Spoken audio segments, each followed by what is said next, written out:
my name is Marianne and I'm an alcoholic. I'd like to welcome you to Recovery in Action Life on Life's Terms. This is an open meeting of Alcoholics Anonymous. We're glad you're all here, especially newcomers, in keeping with our singleness of purpose and our third tradition, which states that the only requirement for AA membership is a desire to stop drinking. We ask that all who participate confine their discussion to their problems with alcohol. This is an open Big Book step study meeting where we discuss the 12 steps of recovery as they're written in the Big Book of Alcoholics Anonymous, with the focus on their application in everyday life and recovery. This is the 7th session of the 7th cycle of the workshop that was presented on September 7th, 2024, where we continued with the 4th step, completing the fears inventory, and began the harms inventories. Next week, we'll continue with the harms inventories. If you would like to contribute to the 7th tradition, you may do so using the QR codes displayed. These contributions are applied towards the group's expenses and support our service offices. Recordings of the workshop are available, and if you would like to be placed on the distribution list, please send an email to recoveryinaction462@gmail.com to receive the links. These links are unlisted and not public. I request that you not share them at the public level or post on any social media sites. The workshop typically begins with a brief meditation in which an inspirational music video is played. Because of copyright restrictions, it cannot be on the video. However, a link is provided, and I suggest you take a minute, view the video, and take a brief meditation for yourself before you begin the workshop. As the recording begins, the workshop is already in session. Feel free to contact me if you have any additional questions or require my assistance further. I hope you enjoy the workshop. Another custom of this group is to start the workshop by saying the full version of the Serenity Prayer. We're all familiar with the first part, but many of us are unaware that there is a second part to it, and I believe it's this second part of the prayer that reflects what recovery is all about. So if you would all please join me in the Serenity Prayer. God, grant me the serenity to accept the things I cannot change, courage to change the things I can, and the wisdom to know the difference. Living one day at a time, enjoying one moment at a time, accepting hardship as the pathway to peace, taking as he did this sinful world as it is, not as I would have it, trusting that he will make all things right if I surrender to his will, that I may be reasonably happy in this life and supremely happy with him forever in the next. Amen. We're in the Big Book of Alcoholics Anonymous, and the Big Book, as we say every week, is the book of instructions on how to work the 12 steps. So again, where we start here is in the Big Book of Alcoholics Anonymous, which the Big Book is the book of instructions on how to work the 12 steps. And the 12 steps are the instructions that teach us how to get rid of those things that are blocking us off from our higher power, how to get connected to God, and how to stay surrendered from alcohol making our life unmanageable. However, we need to be aware. I know I suffered from the fallacy for many, many years about just reading the Big Book without doing what it says is just an exercise in futility. We're reading the instructions, but just reading the instructions doesn't have us actually do whatever it is that we're trying to learn how to do. So, for example, just reading books on how to swim, you will not be able to swim. The only way you're actually going to learn how to swim is to jump in the water, and then you have to practice and practice and practice. So what we're doing is we're learning how to become recovered, and that's what we're looking at doing here. When we go into the Big Book of Alcoholics Anonymous, it states that it is the story of how many thousands of men and women have recovered from alcoholism. And the book says recovered. So I don't get involved in the whole controversy around whether I'm recovered or whether I'm recovering. I do know that it says recovered past tense in the big book numerous times. Quite frankly, I've never counted them. I know there are people that have. I've never done it, but I know I see the term recovered more than I've seen recovering. In fact, I can't even think of a time where I've seen recovering, but I could be wrong. It might be in there somewhere. But when we talk about recovered, what do we mean? What that means is that the problem is removed. I don't have to make a choice as to whether I drink alcohol or not because I don't even think about drinking it. I automatically turn to God instead of alcohol when I'm upset. It's no longer an option to solve any of my problems. Selfishness and self-centeredness are gone. I'm no longer angry, fearful, or harmful, and my old destructive ways of thinking and acting have been replaced by new and peaceful ones. So, this is the first definition, which comes from the cover page, the very first page in the big book of Alcoholics Anonymous. Now, another definition of recovered comes from the 10th step promise, which is on page 84 of the big book. And this 10th step promise has now become a way of life. And yes, there are more than one set of promises in the big book. We talk about the 9th step promises all the time, but this is the 10th step promise. And it states, and we have ceased fighting anything or anyone, even alcohol, for by this time sanity will have returned. We will seldom be interested in liquor. If tempted, we recoil from it as from a hot flame. We react sanely and normally, and we will find that this has happened automatically. We will see that our new attitude toward liquor has been given us without any thought or effort on our part. It just comes. That's the miracle of it. We're not fighting it, neither are we avoiding temptation. We feel as though we've been placed in a position of neutrality, safe and protected. We've not even sworn off. Instead, the problem has been removed. It does not exist for us. We're neither cocky nor are we afraid. That's our experience. That's how we react. That's our experience. That's how we react so long as we keep in fit spiritual condition. And then when we go to the back of the book, excuse me, I skipped one. On page 27, the definition is that ideas, emotions, and attitudes, which were once the guiding forces of the lives of these men, are suddenly cast to one side, and a completely new set of conceptions and motives begin to dominate them. And then when we skip to the appendix, the spiritual experience, which is in the back of the book, it states that that recovered means that it is a personality change sufficient to bring about recovery from alcoholism, has manifested itself among us in many different forms.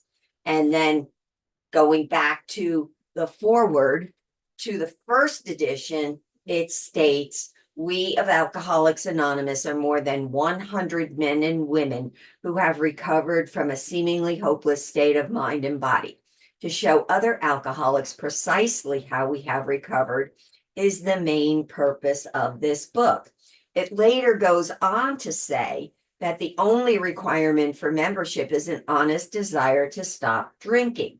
However, the desire to stop drinking is not the only requirement to become recovered.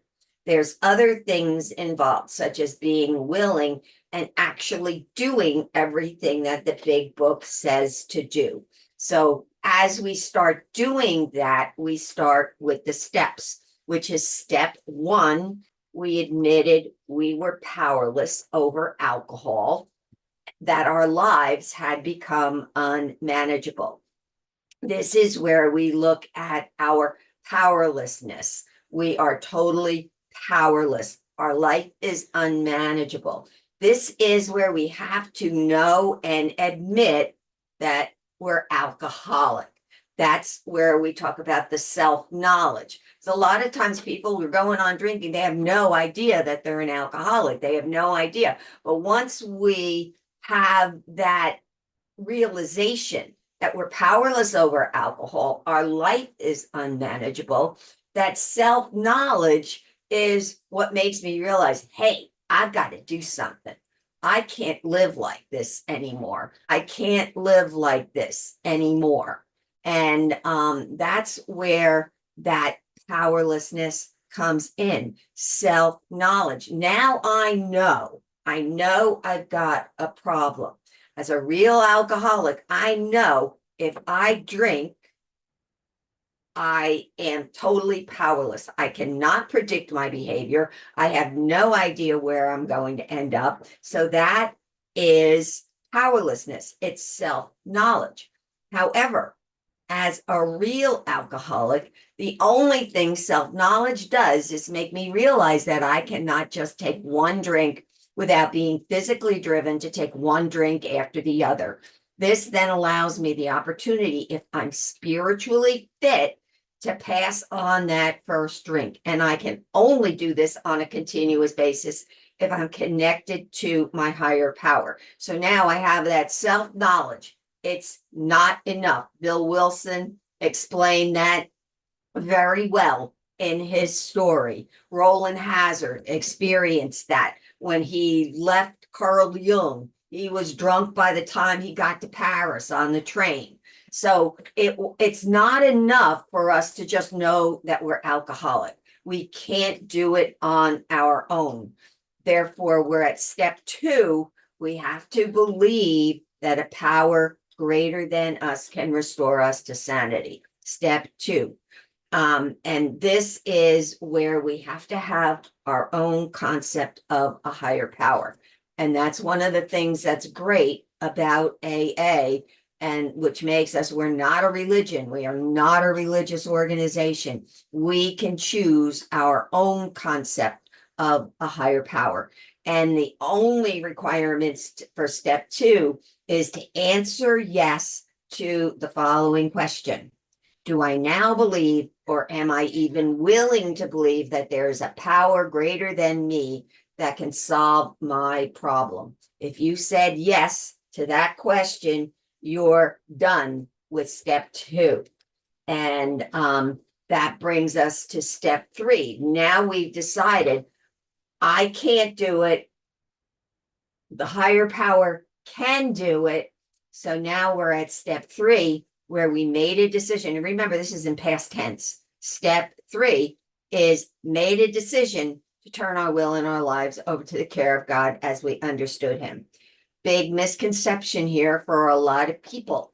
In step 3, I'm only making the decision. I am not turning my will and my life over to the care of God as I understand him in step 3. I'm only making a decision to do it. So when we get to the 3rd step prayer, what we're doing is we're offering ourselves to God. We're saying, hey, I'm making an offer. I'm offering. Okay, God, do it. Let me, can I do your will? And that's basically what we're saying. I'm saying, okay, God, I'm making you an offer. May I do your will? I'm asking God if I can do this. And all that's needed in step 3 is to have faith that God can do this. And this is where we start to do the work. And that brings us to the 4th step, which is made a searching and fearless moral inventory of ourselves. Now, in the 4th step, there are 4 inventories altogether. Resentments, fears, and harms. And the harms are broken into 2 categories, which has to do with our sex conduct and then everything else. So last week, we looked at the resentments inventory and we went through the process. Now, when we got into the resentment inventory, we looked at, in column 3, we talked about the parts of self that were wounded in some way or another. And what we found out was that in most cases, it was our self esteem, our pocketbooks, our ambitions, our personal relations, including sex, were hurt or threatened. So on our grudge list, we said opposite each name, our injuries. Was it self esteem, security, ambitions, personal or sex relations that had been interfered with? And just in looking at them, well, what do we mean by these are the parts of self? Our self esteem is how we feel about ourselves. Our pocketbook is our money. Our emotional security is how safe we feel in the world. Our ambitions are our plans for both immediately and down the road, both for our personal life, our career, and then our personal relationships are how we interact with others and our sex relationships. So when we got into the parts of self, that's where we started to look at where were we doing these things? Where had we been selfish, dishonest, self-seeking, and frightened? And although a situation may not have been entirely our fault, we tried to disregard the other person involved entirely. Where were we to blame? The inventory was ours, not the other man's. We saw our faults, we listed them, we placed them before us in black and white. We admitted our wrongs honestly and were willing to set these matters straight. And this boils down to 5 main character defects. And these character defects are going to keep coming up. I'm selfish. I want what I want when I want it. I'm dishonest. I'm a liar, a cheat, and a thief.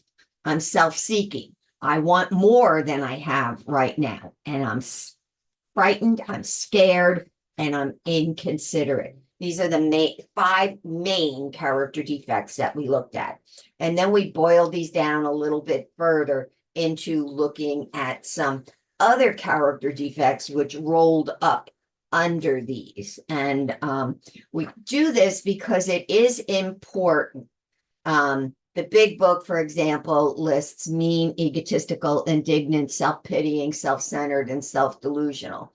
Steps 6 and 7 instructions includes that we're ready to let God remove from us all of the things which we have admitted are objectionable. And it also states every single defect of character which stands in the way of my usefulness to you and my fellows. So while every character defect falls within these 5 major ones or a combination of them either, it's better to be more specific. So for example, people pleasing is really being dishonest, self-seeking, and frightened all at the same time. But people pleasing gives a more accurate description of what I'm really doing. So we're starting at this, but this resentment, all of these things that we've identified in this resentment inventory are going to have an impact on the other 3 inventories, which is why I review them, because our character defects are going to keep coming up. And what that means is the same situations, if you're anything like me, you wonder why somehow, some way, my life always turned into an instant replay. The same situations repeat themselves over and over and over again, because really what's happening is my character defects are coming into play. So I'm doing what I'm doing. So we repeat what we don't repair. In other words, if we don't fix it, it's going to keep coming back. And we continue to be unhappy and wonder, why me? Why does this always happen to me? And it happens because our character defects keep coming up. And it's not the person that you listed on your resentment inventory that's causing your unhappiness, but it's your character defects that are coming into play. So these character defects are going to have an impact on all of our inventories. As we went through last week, we went through the form with the fear, we went through the form with the resentments. Now we're going to be looking at the fear inventory. And we're going to see again these character defects that are going to start popping up. Now, we are born with two fears: the fear of loud noises and the fear of falling. Those are the only fears that we're born with. Everything else is learned, either as a result of our experience or something that happened to us, or we're afraid we're not going to get something we think we deserve, or we're afraid we're going to lose something we already have. So when we go to looking at our fears, when we're looking at our fears, and this is in the big book on page 68, if you want to turn to it, you're welcome to. But what it says on page 68 is we reviewed our fears thoroughly. We put them on paper, which is column 1 of the form. Even though we may not have had a resentment in connection with them, we asked ourselves why we had them, which would be column 2. Now, perhaps there's a better way, which is column 4. So this is what it looks like. The fear inventory, again, is I'm looking to see the things that I'm afraid of. And I just use this as an example. Financial insecurity is a biggie. So I use this one. So here's the example. In column 1, I write down what I'm afraid of. I'm afraid I'm not going to have enough money to pay my bills and I might lose my house. That's column 1. Column 2 is, why am I afraid? Well, I might lose my house. People might say, yeah, well, she never really, people might talk about me. It might affect my reputation. Yeah, she lost her house. She didn't pay her bills. She didn't pay her mortgage. My needs might not be met. I won't have anywhere to live. So that's column 2. Now, when I look at column 3, and my column 3 is a little bit different from some of the other ones that are out there, but this is the way I was taught to do it. And this is actually, I like this one because in column 3, I'm just asking myself a simple question. Do I realize that I am relying on myself rather than my higher power or rather than God? So in all I have to do is say yes, no. See, I'm thinking that I've got to do it. Now, I have lived on this earth for a real long time. I've always had a place to live. I've never missed a meal. I've always been taken care of. So why am I worried? Okay, God has taken care of me in so many instances where you can't even imagine. So am I realizing that I want to rely on myself rather than God? And here I am. Yeah, I am. So now when we get to column 4, this is where we were talking over here is, again, perhaps there is a better way. So what footwork can I do to make sure that this doesn't happen? So what I've got to do is I've got to find better sources of income. I've got to increase my cash flow. Maybe I need to find another part-time job to supplement my income. Maybe I should develop and live on a budget. But in column 5, what I'm talking about here is the character defects that might stop me from doing what I need to do over here in column 4. Am I selfish, dishonest, self-seeking, frightened, or inconsiderate? And here this came up in that I'm frightened. I'm an approval seeker. I'm a people pleaser. I'm a perfectionist. I'm selfish, and I'm a procrastinator. Yeah, I could fill out that application. I could look for another opportunity, but I'd rather just kind of take it easy and relax and watch Netflix videos type of thing. So this is an example of the fear inventory.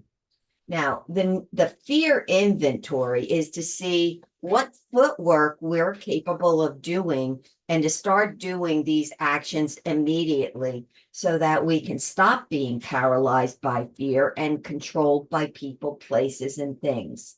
God will only do for us what we cannot do for ourselves, And column 4 lists those things that we're capable of doing. So again, when we go into the fear inventory, the first thing that we do is we write down a fear that we have.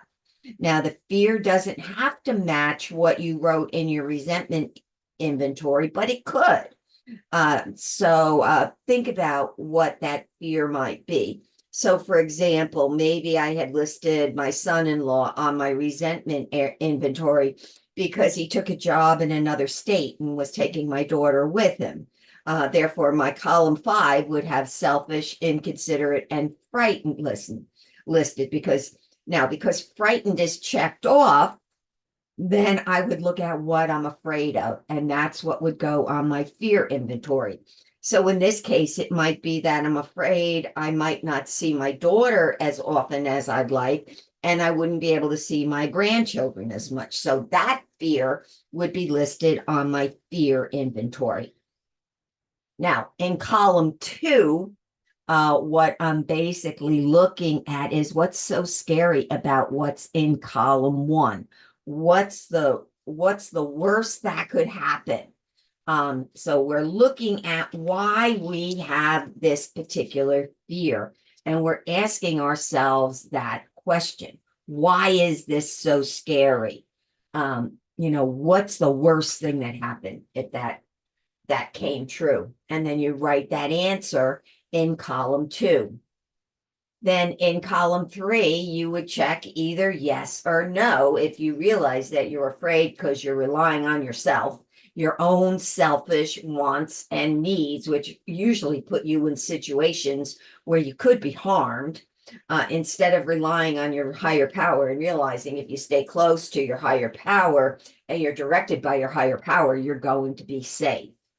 And then you go to column 4 and list what measures you could take to prevent this fear from happening. And you want to list as many things as you can think of. And then in column 5, look at what character defects are coming up that are stopping you from doing the things that you listed in column 4. That's what we're talking about here in the fears inventories. We just finished up the fears inventory, and we're going to start with the harms inventory. And there are 2 harms inventories: the harms without our sex conduct and the harms using our sex conduct. So what we did was we go back, looking at the instructions, which are found on page 69 of the big book, and they state, we reviewed our own conduct over the years past. Where had we been selfish, dishonest, or inconsiderate? Whom had we hurt? Where were we at fault? What should we have done instead? And then for the harms to others using sex, it's basically the same instructions, but you also add, did we unjustifiably arouse jealousy, suspicion, or bitterness? This is an example of the harms to others excluding sex. So what we've got here is we're looking at the people and the institutions we may have harmed. So in this instance, I put in I harmed Bamberger's department store by buying, and so that was column 1. Column 2 is the way I harmed them was I bought a stolen skirt and sweater. Then we're looking at this little grid here again. We're looking at the parts of self, but the difference between the parts of self in the harms inventory and the parts of self in the resentment inventory is that even though it's the same part of self, in the resentment inventory, the part of self was wounded. You hurt my feelings. In the harms inventory, the parts of self got satisfaction by hurting that other person or institution. So the part of self that got satisfaction from this might have been, was it my self-esteem, my pocketbook, my emotional security, my ambitions, my personal relationships, or my sex relationships, obviously.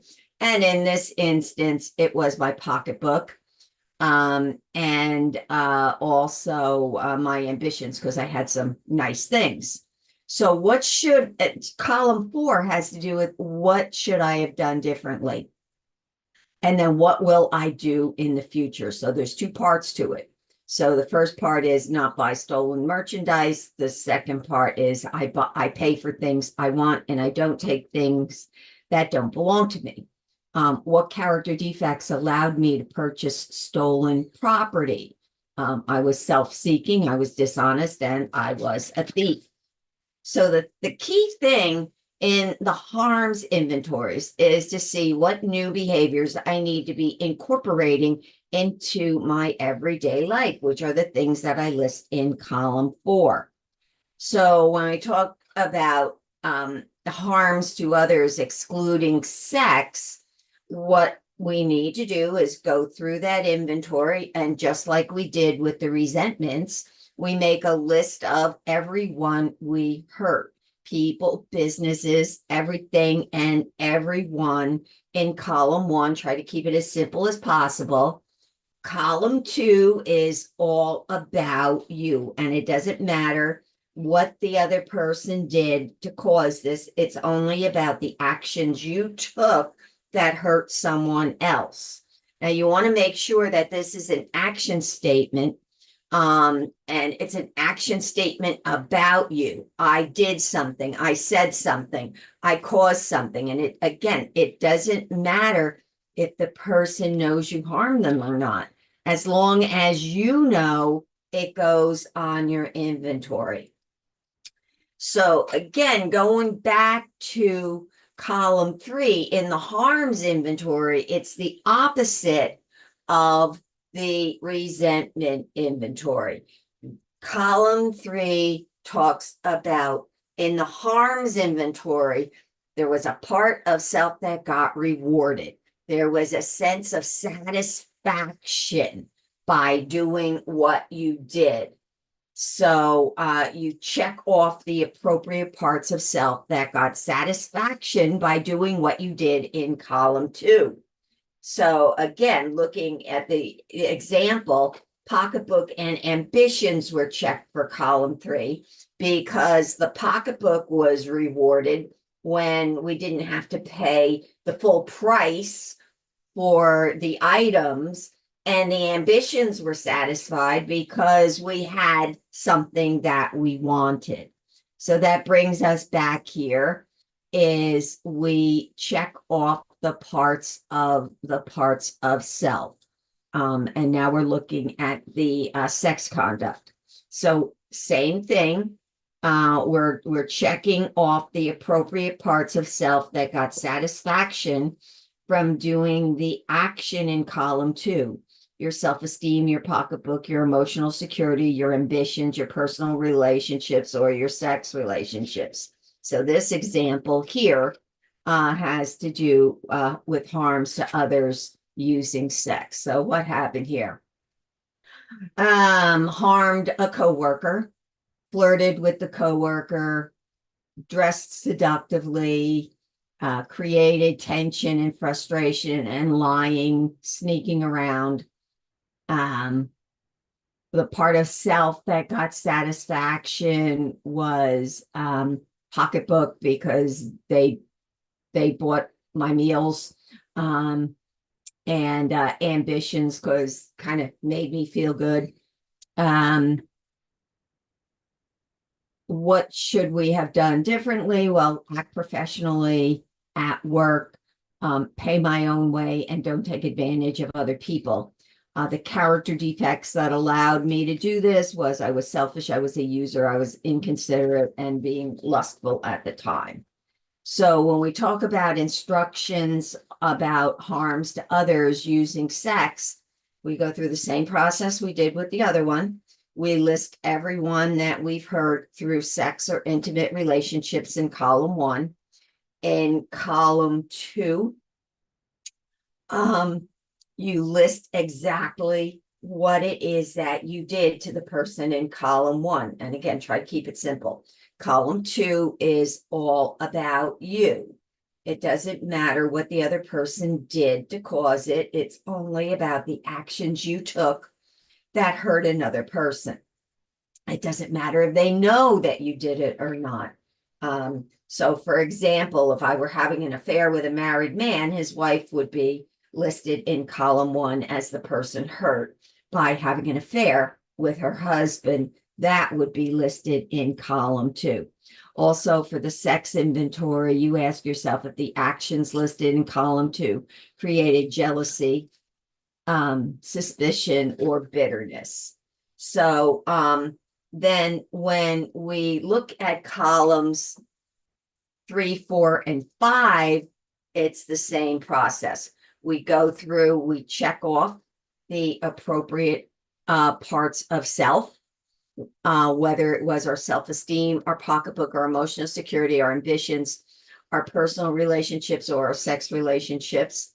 In column 4, we list what we should have done and what we're going to do in the future.